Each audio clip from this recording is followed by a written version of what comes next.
Apakah rekomendasinya itu dijalankan atau tidak oleh penerima rekomendasi, yaitu urusan yang menerima rekomendasi itu. Artinya apa? Yaitu kewenangan dari orang yang menerima rekomendasi itu.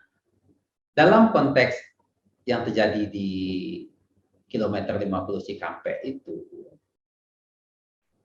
Komnas HAM mendalaminya, melihatnya semua itu, ya. Unsur-unsur untuk menuju ke Undang-Undang 26 itu tidak terpenuhi, gitu loh. Bismillahirrahmanirrahim. Assalamualaikum warahmatullahi wabarakatuh. Teman-teman, sahabat-sahabat Kang Ujang Komarudin, berjumpa lagi di podcast saya Ujang Komarudin, tentunya di YouTube Ujang Komarudin Channel. Nah, pada kesempatan kali ini saya kedatangan tamu nih, atau saya mengundang tamu istimewa, spesial. Beliau ini adalah mentor saya, mentor terbaik saya ketika dulu saya S2 di UI, di Ilmu Politik UI, itu saya banyak dinasihati oleh beliau. Banyak mendapatkan wejangan gitu kan, masukan-masukan, bahkan masih ingat katanya, Jang katanya, tidak peduli katanya orang punya jabatan apa, yang penting posisimu di mana katanya. Saya masih ingat betul. Jadi ya tentu kita sebagai anak muda ya ketika itu kuliah di UI, saya bersemangat gitu ya atas nasihat-nasihat dan masukan beliau nih. Beliau ini tokoh nasional, tokoh Indonesia. Beliau lahir dan dibesarkan di NGO gitu kan, dan kebetulan beliau sekarang jadi pejabat tinggi negara ini, menjadi wakil ketua eksternal di Komnas HAM, Komisi Nasional Hak Asasi Manusia. Kita sambut tokoh kita kali ini, yaitu Bang Amiruddin Ar-Rahab. Assalamualaikum Bang. Assalamualaikum. Salam, Kang Ujang. Bang, saya merasa bangga dan senang nih bisa ngundang Abang dan Abang bisa hadir di sini. Tentu Abang ingin memberikan perspektif, ya kan, pandangan tentang Indonesia ke depan gitu kan. Saya mau tanya-tanya dulu nih Bang, yang kecil-kecil dulu nih. Kenapa Abang dulu senang sekali menjadi aktivis organisasi di NGO. Bahkan senang juga mendorong-dorong anak muda biar sukses kayak saya gitu. Itu kira-kira seperti apa ceritanya sehingga nanti kenapa Abang bisa di Komnas HAM nih? Saya itu kan seperti Kang Ujang pernah tahu, itu kan sejak saya masih mahasiswa, bergaul dengan banyak tokoh-tokoh aktivis di Jakarta. Nah, sejak itu saya terlibat di dalam, ya kalau bahasa kerennya sekarang kan gerakan pro demokrasi lah namanya waktu itu. Nah, sehingga saya terdorong terus dalam arus itu, ya gerakan mahasiswa macam-macam. Nah, setelah saya lulus S1 tahun pertengahan 90-an, nah itu saya bergabung di beberapa LSM, ya. Nah, sehingga dari situ terus ya bergulat, bertemu dengan banyak orang, ya. Nah, sehingga belakangan secara orang mengenal saya di dalam gerakan pro demokrasi dan hak asasi manusia ini gitu. Nah, setelah beberapa tahun dari 95, 96, saya baru masuk ke Komnas HAM itu 2000, akhir 2017 ya. Itu panjang kan, hampir 20 tahun lebih. Jadi bisa dikatakan saya hampir 20 tahun itu kalau bahasa keren orang kampus hari ini jadi peneliti lah istilahnya ya. Nah, menulis di banyak media, menulis buku, menulis di berbagai jurnal tentang gagasan-gagasan pemberdayaan atau keberpihakan pada mereka yang dirugikan oleh proses kekuasaan. Dikira begitulah gambaran singkatnya. Ya Bang, menarik ya Bang cerita Abang tadi ya. Bagaimana menjadi peneliti yang kuat, penulis yang kokoh gitu kan, sehingga menjadi seorang tokoh nasional Indonesia gitu. Nah, Bang, ketika Abang belum masuk Komnas HAM nih, pandangan Abang terhadap HAM di Indonesia seperti apa? Ketika belum masuk nih, nanti kalau udah masuk ceritanya saya tanya lagi. Ketika sebelum Abang masuk jadi Komnas HAM, pandangan Abang terhadap HAM di Indonesia seperti apa, Bang? Oh iya, saya itu kan salah satu orang yang sesungguhnya terlibat dekat dengan proses pemajuan agenda dan hukum hak asasi manusia di Indonesia itu sejak tahun sebelum reformasi itu kan saya sudah ikut di situ. Jadi memang saat itu bagaimana banyak orang termasuk saya waktu itu ya, dan beberapa tokoh-tokoh yang lain, bagaimana kita hak asasi manusia itu kan sebenarnya tidak menjadi atau belum menjadi perhatian banyak orang. Ya. Apalagi orang di dalam kekuasaan sama sekali nggak peduli pada hak asasi manusia saat itu. Nah makanya kita dorong bersama-sama supaya dia berkembang. Kenapa? Karena hak asasi manusia itu hanya berkembang dalam alam yang demokratis. Macam gerakan demokrasi dan hak asasi manusia itu saling mengisi waktu itu bersama-sama. Nah, makanya waktu reformasi terjadi, sistem berubah, sehingga hak asasi manusia menjadi agenda penting dalam kenegaraan kita. Nah, itu dimulai dengan hadirnya lembaga yang namanya Komnas HAM itu. Nah, Komnas HAM itu kan dibentuk tahun 93, ya kan? Tapi baru mendapat dasar pendiriannya secara undang-undang tahun 99. Nah, saya tahun 99 saat pembuatan undang-undang Komnas itu saya sudah terlibat diskusi panjang lebar dengan banyak teman apa yang mesti kita bangun tentang Indonesia ini dengan dasar hak asasi manusia. Kenapa waktu itu begitu? Karena kalau kita baca undang-undang dasar kita itu, pembukaan undang dasar kita itu dan Pancasila itu kan sesungguhnya kan esensinya tentang hak asasi manusia itu. Bagaimana melindungi harkat dan martabat seluruh rakyat Indonesia. Nah, jadi itu Kang Ujang ya formulanya. Dari luar itu kita melihat waktu itu ya bagaimana kita bisa membenahi negara kita ini dan juga mengajak seluruh masyarakat kita, seluruh bangsa Indonesia ini punya komitmen pada hak asasi manusia. Artinya apa? Punya komitmen pada perlindungan harkat dan martabat setiap orang di negara Republik yang kita cintai ini. Nah, hak asasi manusia itu. Alhamdulillah, keren. Nah, sekarang pertanyaannya, Bang. Nah, ketika Abang sudah masuk nih, apa perbedaan ketika Abang memandang HAM sebelum masuk dan ketika telah jadi komisioner Komnas HAM, apalagi menjadi pimpinan nih? Tentu banyak perbedaan-perbedaan dan sudut pandang di situ. Bisa diceritakan, Bang? Silakan. Sudut pandangnya tetap sama, ya posisi saya dalam melihat hak asasi manusia seperti tadi itu ya, dalam rangka menjalankan konstitusi dan Pancasila itu.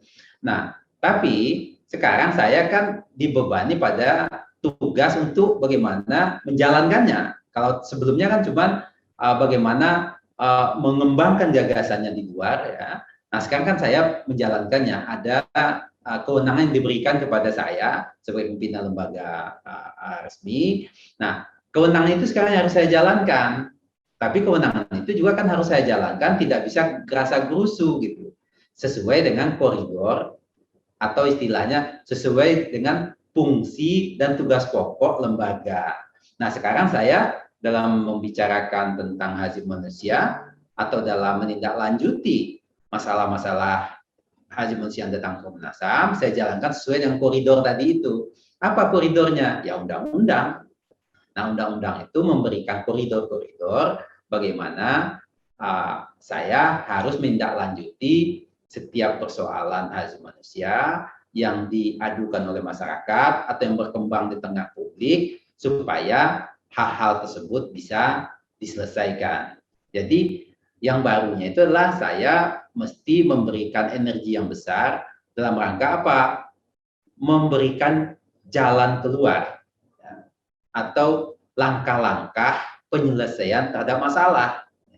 Bukan lagi orang yang memformulasikan masalah nih. Nah, kalau di luar kan masalah tadi, masalahnya begana begini gitu. Nah, sekarang saya harus bisa mencarikan jalan-jalan yang ramah pada hak asasi manusia terhadap berbagai masalah yang muncul di tengah masyarakat atau yang datang kepada Komnas HAM. Menarik teman-teman semuanya ya. Saya ingat beliau ini apa ya? Ya dari dulu memang sudah tokoh. Ketika saya kenal pun sudah tokoh. Jadi saya tidak heran kalau beliau hari ini jadi tokoh kebanggaan saya lah di tingkat nasional. Jadi beliau mentor saya kira-kira seperti itu. Nah, ini Bang, saya mau nanya. Tadi ya Abang katakan HAM dengan demokrasi harus sejalan, harus paralel. Nah, bagaimana Abang melihat perkembangan HAM dan demokrasi di Indonesia saat ini? Ketika tadi partai-partai sudah diborong oleh pemerintah, ketika katakanlah kekuatan oposisi minimalis, walaupun memang kita secara konstitusi tidak mengenal istilah oposisi. Tetapi katakanlah ya, ini ada koalisi pemerintah yang 82%, kekuatannya di parlemen, lalu di saat yang sama oposisinya minimalis. Ya, Abang melihat seperti apa nih konstruksi bangsa ini saat ini dan ke depan? Kira-kira seperti apa, Bang? Mangga. Ini pertanyaannya menarik nih, ya. Menjawabnya juga bisa berdebat panjang kita sama orang. Tapi sederhananya saya mau katakan begini, ya. Nah, ini saya jawab dengan pengalaman saja. Ya, tentu saya masih ingat, ya, suasana di masa eranya Soeharto, era Orde Baru. Era Orde Baru bisa kita katakan demokrasi kita apa, hidup segan mati tak mau itu kan, ya tidak ada, bisa kita katakan tidak ada ruang untuk itu, ya, yang memadai. Nah, di masa itu karena sistemnya seperti itu, ya, asasi manusia apa juga nggak berkembang, kan nggak berkembang dia di masa itu. Makanya muncul perjuangan untuk memajukan dan menghormati hak asasi manusia. Nah, sekarang demokrasi sudah atas nama reformasi, sistem kita kembangkan secara demokratis, hubungan antar lembaga saling mengimbangi. Ya, kalau kita lihat perubahan undang-undang itu, Kang Ujang, ya, coba aja periksa perubahan konstitusi kita, penambahan baru kepada Undang-Undang Dasar 45, hadirnya lembaga-lembaga baru, tujuannya apa itu semua? Agar kekuasaan, ya, atau fungsi-fungsi kenegaraan bisa saling mengimbangi sehingga tidak ada yang dominan dan tidak ada yang memonopoli kebenaran di situ. Sehingga check and balances, seperti itu berkatakan orang para pelajar ilmu politik, check and balances bisa terjadi. Nah, ini sudah berjalan hampir berapa ini? Hampir 20 tahun reformasi ini. Dan tiap-tiap lembaga yang dibentuk di masa reformasi itu sudah menjalankan fungsinya. Nah, tentu sekarang kita bisa evaluasi itu, periksa ulang, bisa dilakukan secara akademik, tapi bisa juga kita lihat secara kasat mata dengan pengalaman. Gitu. Apakah semuanya berjalan kian membaik atau tidak? Nah, saya hari ini, ya, saya coba amati, dalami, lihat kiri, tanya kanan, gitu ya. Nah, yang jadi soal hari ini, ya, karena ini akan berkaitan dengan hak asasi manusia ke masa depan. Nah, kalau check and balances atau saling mengimbangi antar institusi negara itu timpang, tentu banyak fungsi-fungsi nanti tidak berjalan baik. Konsekuensinya apa? Ya, hak rakyat atau bisa kita katakan hak asasi manusia bisa saja, ya, tidak terpenuhi atau tidak terlindungi. Nah, ini yang jadi perhatian kita bersama-sama ke depan. Makanya saya selalu berpikir bahwa situasi yang demokratis, hubungan antara satu instansi negara dengan instansi yang lain mesti setara, saling mengimbangi sehingga tidak ada monopoli di situ. Ya. Itu adalah modalitas utama kita untuk memajukan dan penghormatan kepada hak asasi manusia. Nah, ketika itu sudah tidak ada, hak asasi manusianya bisa berkurang atau surut. Nah, jadi mesti sama-sama sekarang, ya, seperti tadi saya katakan, DPR, MPR, DPD, Presiden, atau lembaga yang lain, karena undang-undang mengatakan dia setara. Nah, saling kesetaraan dan cek itu mesti dijaga oleh semua yang ada di sana itu. Supaya apa? Supaya sistem kita ini berjalan secara sempurna menuju ke yang lebih baik. Gitu. Jangan dia surut. Karena 20 tahun reformasi ini kan mestinya kita lebih maju infrastruktur politik kita untuk memajukan demokrasi dan hak asasi manusia ini. Menarik ya jawaban beliau, sangat jelas, komprehensif dan detail ini terkait dengan HAM dan demokrasi di Indonesia. Nah, Bang, saya ingin bertanya-tanya nih tentang tugas dan fungsi Abang di Komnas HAM nih. Kita Komnas HAM kan punya dua hal yang lagi hangat nih terkait dengan, mohon maaf ya, tewasnya Laskar FPI gitu kan. Yang kedua terkait dengan laporan 75 pegawai KPK terkait dengan TWK, ya kan? Ini dulu Bang, tentang TWK nih, boleh nggak digambarkan? Karena ini yang lagi hangat-hangat dicari nih informasi tentang ini. Oh iya, Bagaimana pandangan Komnas HAM terkait dengan TWK pegawai KPK tersebut, Bang? Mangga, Bang. jadi begini, Komisi Nasional Hak Asasi Manusia Republik Indonesia itu dia ditopang fungsi dan tugasnya oleh 4 undang-undang. Jadi nggak main-main di lembaga ini, Kak. Ya, Kang Ujang ya. Nah, dari 4 undang-undang itu salah satunya yaitu undang-undang tentang hak asasi manusia dan Komisi Nasional Hak Asasi Manusia itu Undang-Undang 39 tahun 99. Nah, dalam soal TWK pegawai KPK yang menjalani TWK itu, nah sesuai fungsi dan tugas Komnas HAM yaitu menindaklanjuti aduan setiap orang atau anggota masyarakat, undang-undangnya bunyinya begitu, ya masyarakat yang datang ke Komnas HAM jika dia merasa hak-haknya tidak terpenuhi dengan tepat. Nah, karena ini datang mengadu, ya kita analisis, kita periksa aduan itu, dokumennya cukup mendukung, kesaksiannya meyakinkan, makanya kita tindak lanjuti dengan apa? Pemeriksaan. Apa itu pemeriksaan itu? Yaitu memintai keterangan kepada pihak-pihak yang diduga ikut serta dalam seluruh proses itu. Nah, setelah kita minta keterangan si A, si Polan, si B, si C-nya banyak sekali, ya. Nah, setelah itu baru kita simpulkan bahwa dalam pelaksanaan TWK itu memang terjadi kepada beberapa orang adanya pelanggaran hak asasi manusia. Itu kesimpulannya. Nah, karena terjadi itu, ya, sesuai fungsi dan tugas Komnas HAM, yaitu memberikan rekomendasi. Ingat, memberikan rekomendasi, bukan memberikan vonis. Vonis ada di pengadilan. Nah, jadi banyak orang yang keliru soal gini. Nah, Komnas HAM memberikan rekomendasi kepada pemerintah, segi Presiden Republik Indonesia, agar hak-hak orang-orang yang tercederai tadi itu supaya dipulihkan. Nah, itu saja, sesimpel itu masalahnya. Tapi orang banyak menginterpretasikan kemana-mana sesuai dengan mau-mau dia kan. Ya kita kan Komnas HAM kan tidak bisa membatasi orang menginterpretasikan sesuatu gitu. Tapi fungsi Komnas HAM seperti tadi itu, ya kan. Nah, apakah rekomendasinya itu dijalankan atau tidak oleh penerima rekomendasi? Yaitu urusan yang menerima rekomendasi itu artinya apa? Yaitu kewenangan dari orang yang menerima rekomendasi itu. Karena Komnas kan bukan lembaga memberi vonis.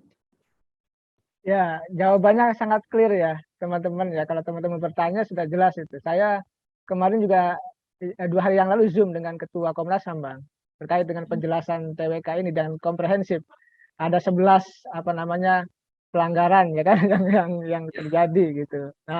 Nah ini karena sudah jelas saya ke yang lain nih terkait dengan apa namanya isu masih tetap meninggalnya 6 Laskar FPI ini. Kan kalau Komnas HAM menemukan ada pelanggaran ringan ya, Bang ya. Ya, betul nggak? Kalau ada ah? Ringan, nggak ada yang ringan di situ, serius itu. Oh, serius. Oke, maaf. Oh, saya salah. Jadi, mohon maaf, saya revisi. Ada pelanggaran serius di sana. Tetapi ada pihak yang lain meminta bahwa itu pelanggaran berat. Nah, sebenarnya apa sih bedanya nih ada pelanggaran apa namanya serius, pelanggaran berat dan lain sebagainya. Sehingga kita masyarakat khususnya penonton podcast saya ini paham dan mengerti nih terkait dengan kejadian tersebut, Bang. Kita awam ini, Bang. Silakan, Bang. Nah, soal itu, pertama saya ingin sampaikan dulu, ini ada 2 undang-undang yang berbeda. Ya, satu tadi saya sudah sampaikan tentang Undang-Undang 39 tahun 99 tentang hak asasi manusia. Ya. Tapi ada satu lagi undang-undang, ini juga diberikan kepada Komnas HAM tugasnya, yaitu Undang-Undang nomor 26 tahun 2000 tentang pelanggaran hak asasi manusia yang berat. Nah, Undang-Undang 26 ini hanya bisa dipakai oleh Komnas HAM jika jika sebuah peristiwa diduga memiliki unsur terjadinya pelanggaran hak asasi manusia yang berat itu. Nah, dalam konteks yang terjadi di kilometer 50 Cikampek itu, Komnas HAM mendalaminya, melihatnya semua itu, ya. unsur-unsur untuk menuju ke Undang-Undang 26 itu tidak terpenuhi, gitu loh. Makanya di situ sejak awal Komnas HAM telah melakukan memintai keterangan ke berbagai pihak itu menggunakan kewenangannya berdasarkan Undang-Undang 39 tahun 99. Kesimpulan Komnas itu bukan ringan, bukan main-main, itu serius kesimpulannya. Ya, karena Komnas HAM dalam peristiwa yang terjadi di kilometer 50 itu ya, terjadi pelanggaran hak asasi manusia yang serius, yaitu apa? Yaitu unlawful killing, itu istilah hak asasi manusia. Artinya apa? Terjadi pembunuhan di luar proses. Oleh karena itu apa? Pelakunya mesti diperiksa secara pidana. Itu rekomendasi Komnas. Karena Komnas bukan untuk memeriksa itu, maka yang berwenang memeriksa secara pidana itu adalah siapa? Ya kepolisian. Makanya kita rekomendasikan Kapolri mesti melakukan pemeriksaan itu. Makanya akan ingat nih, sekarang mulai diproses di pengadilan mereka. Nah, bayang kalau Komnas tidak ikut dalam memeriksa itu. Nggak ada itu yang bakal bertanggung jawab secara hukum. Nah, sekarang secara hukum. Nah, tapi kalau ada yang lain mengatakan harus begini, harus begitu, ya saya sih, sistem demokrasi kan opini boleh apa saja. Tapi ya, kalau mengatakan A atau B, ya tunjukkan saja buktinya. Supaya apa? Supaya semua prosesnya berjalan fair, terbuka. Gitu saja. Makanya saya juga menanggapi banyak opini, saya bilang ya sudah, kasih aja, kita lihat nanti sama-sama. Baik Bang, wah menarik ya. Bang, kita menarik nih ya obrolan kita kali ini. Saya kembali ke demokrasi. Abang melihat demokrasi hari ini seperti apa sih sebenarnya? Seperti apa? Saya mau lihat pandangan Abang nih yang orisinil. Silakan. Ya. Nah, kalau kita bicara demokrasi hari ini, tentu ukurannya kan mimpi kita dulu. Ya. Jadi gini, saya itu terlibat atau ikut serta atau turut serta lah, entah apalah namanya itu, atau terseret lah, pokoknya begitulah ya. Mulai di awal tahun 90-an Kak, saya mulai jadi mahasiswa, ikut organisasi mahasiswa, bertemu dengan beberapa tokoh lah ya. Waktu saat itu ya saya ikutin diskusi dengan Gus Dur, macam-macam tokoh sekelas itulah di Jakarta. Nah, kita mulai membayangkan demokrasi yang sehat untuk bangsa kita ini. Nah, rujukannya apa demokrasi yang sehat itu? Ya rujukannya ya nilai-nilai yang dikandung oleh Pancasila, konstitusi kita, sejarah perjalanan pembentukan bangsa ini. Artinya apa? Demokrasi mesti memberikan kesejahteraan bagi tiap-tiap rakyat Republik Indonesia dan juga melindungi hak asasi manusia mereka semua. Nah, tentu kita memimpikan waktu itu satu suasana politik yang sehat, partai politik yang menunjukkan kelas politiknya untuk kemaslahatan bangsa, ya, fungsi-fungsi lembaga kenegaraan yang baik juga, ya, tidak korupsi. Ini yang jadi penyakit sampai saat ini. Nah, itu semua mimpi kita dulu. Mimpi saya muda bersama tokoh-tokoh senior dulu, terus berjalan, reformasi terjadi. Nah, tentu kita mengharapkan, seperti yang saya bilang tadi itu, berjalan dengan baik. Dan itu tertuang di dalam perubahan-perubahan konstitusi dan banyak undang-undang kita. Nah, tapi sayangnya hari ini, hal-hal yang kita mimpikan kan tidak semuanya menjadi kenyataan dengan baik. Bukan berarti saya mengatakan demokrasi hari ini tidak lebih baik dari dulu. Demokrasi kita berjalan dengan baik. Ya. Meskipun di dalamnya ada tantangan-tantangan yang belum bisa kita selesaikan. Nah, tapi demokrasi kita berjalan. Nah, apa itu? Yaitu hari ini ya, otonomi daerah berjalan walaupun tidak memuaskan. Partai politik banyak, tapi apakah dia menjawab persoalan-persoalan yang muncul di tengah masyarakat dan menjadikan itu sebagai pedoman untuk memperbaiki keadaan, itu soal lain. Ya. Nah, ini yang jadi tantangan kita hari ini. Korupsi, misalnya, masalah kita dari dulu, makanya dulu disebut KKN. Ya. Salah satunya apa? Ya korupsi. Tapi hari ini masih jalan tuh korupsi. Ya. Bahkan lembaga pemberantasan korupsinya pun bermasalah di dalamnya hari ini. Nah, inilah tantangan kita gitu. Oleh karena itu saya berpikirnya Kang ya, kalau kita bicara demokrasi, kita masih butuh energi untuk terus-menerus memperbaiki demokrasi ini. Kenapa? Itu saya tekankan terus-menerus memperbaikinya itu karena hanya dalam sistem demokrasi hak asasi manusia bisa kita tegakkan. Ketika demokrasi itu mundur atau berkurang, ya, yang pertama kali korban juga adalah hak asasi manusia. Nah, makanya itu lembaga-lembaga negara yang menjadi tiang untuk demokrasi itu harus tetap kita pertahankan. Ya, kebebasan media, walaupun banyak sekarang ya media bermasalah, tapi kebebasan media harus tetap. Ruang untuk orang bisa menyatakan pendapatnya harus kita tetap jaga dan bangun dengan baik. Ya. Tapi orang dalam mengungkap pendapatnya juga mesti rasional dan berdasar. Tidak bisa asal tuding saja. Itu juga penting gitu. Orang yang asal tuding saja, dia bisa merusak ruang yang sudah kita buat. Yang baik, ya kan? Nah, parlemennya atau apa? Legislatifnya harus mampu juga menunjukkan kualitas dalam menyusun legislasi nasional secara tepat dan menjawab persoalan. Kalau legislasinya sudah dibuat, juga mesti dipastikan dia berjalan dengan baik dan diimplementasikan. Karena ada juga undang-undang kita kan dibuat, selesai dibuat nggak diimplementasikan. Ada beberapa ya, undang-undang kita seperti itu. Nah, itulah harapannya ke depan gitu ya. Sehingga hari ini kualitas demokrasi kita ya masih membutuhkan perbaikan terus-menerus. Nah, dinamika politik yang sehatlah yang memberi ruang untuk perbaikan-perbaikan itu. Kira begitu kan gambarannya? Luar biasa ya penjelasan beliau ini, sangat komprehensif dan jelas. Bang, terakhir nih Bang, apa pesan-pesan Abang nih untuk saya lah pribadi, lalu anak-anak muda Indonesia dan seluruh rakyat Indonesia nih terkait dengan HAM, demokrasi dan ya bolehlah menyemangati kita semua. Pesannya apa Bang? Bangga Bang.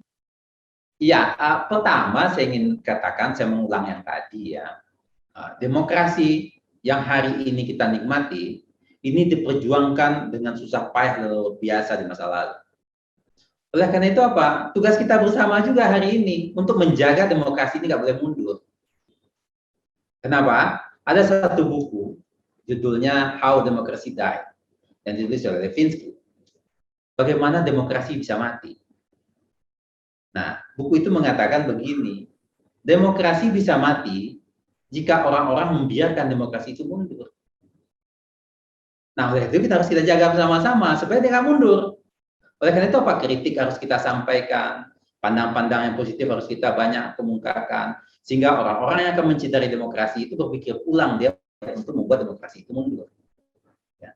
Nah, yang kedua, orang-orang muda atau siapapun, Anda harus mulai menunjukkan komitmen Anda kepada demokrasi ini. Karena di dalam demokrasi lah eksistensi Anda dalam berpolitik, mendapatkan hak dalam warga negara dan semuanya bisa dijamin. Ya. Anda jangan pernah berpikir tanpa demokrasi bisa meraih itu. Tidak ada itu. Oleh karena itu saya mengatakan, kalau teori politik mengatakan bahwa sistem politik dari semua sistem yang pernah dipraktekkan oleh umat manusia ini, demokrasilah sistem yang keburukannya paling sedikit. Oleh karena itu dianut oleh banyak orang. Nah, itu aja ya kita komitmen ke situ. Nah, kalau kita bisa seperti itu, saya yakin Kang Ujang ya, Indonesia ke depan dengan orang-orang muda yang cerdas, pengetahuannya juga luas hari ini, ya kita bisa selamatkan bangsa dan negara kita ini di dalam sistem yang demokratis. Kira-kira begitu kan? Hanya dalam sistem yang demokrasi, hak asasi manusia bisa tumbuh, berkembang, dan dihargai dengan baik. Nah, makasih Bang. Guys, ingat-ingat pesan beliau ya. terkait dengan bagaimana kita harus menjaga demokrasi itu. Dan saya Bang selama 4 tahun ini jadi pengamat itu konsisten menjaga demokrasi. Jadi saya tetap bangun kerangka mengkritik yang objektif dan konstruktif gitu. Tidak yang aneh-aneh karena memang hidup saya bahkan ketika jadi pengamat yaitu untuk menjaga demokrasi itu. Bang, makasih ya atas waktunya nih, atas kesempatan. Terima kasih, Kang Ujang. Saya juga bersemangat nih diajak ngobrol sama Ujang. Ya. Saya harap itu akan juga sukses selalu, jadi Amin. pengamat yang berintegritas dan dengan amatan-amatan yang tajam dan memberi inspirasi kepada orang yang dikritik. Gitu. Amin ya Rabbal Alamin. Bang, makasih teman-teman di seluruh Indonesia. Ini mudah-mudahan perbincangan saya dengan beliau ya, Bang Amiruddin Arahab ini sebagai wakil ketua eksternal Komnas HAM ini bermanfaat dan mencerahkan kita semua. Ini perbincangan kalau kita kuliah di di kampus itu bisa 10 SKS nih, Bang. Jadi ini berisi daging semua nih isinya gitu. Bang, makasih sekali lagi atas waktu dan kesempatannya. Salam hormat. Assalamualaikum warahmatullahi wabarakatuh. Waalaikumsalam warahmatullahi wabarakatuh.